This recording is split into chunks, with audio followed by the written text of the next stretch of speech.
I was about to commit suicide. It was a year ago when Ludovic Leclerc began hallucinating about hanging himself. He was a manager for France Telecom, and he'd just been told he'd failed to achieve corporate goals, a common enough experience in the working world.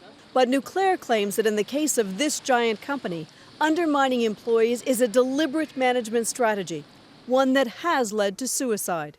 I knew that what I will do won't be successful. So you were basically being set up to fail? Yeah. Yeah, sure. 3 years ago, France Telecom began a massive reorganization, cutting 1/5 of the workforce. Since then, employees have been going to a lot of funerals, with 26 suicides in the last 18 months, a suicide rate slightly higher than that of France overall and far higher than in the United States.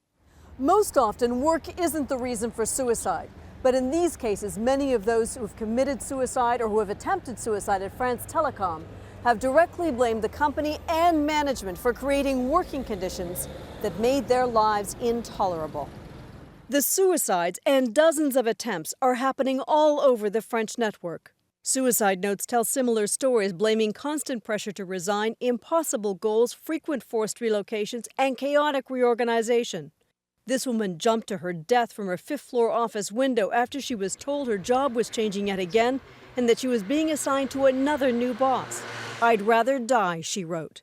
Lionel Dervin stabbed himself in the stomach at work after his manager told him he no longer had the skills the company needed.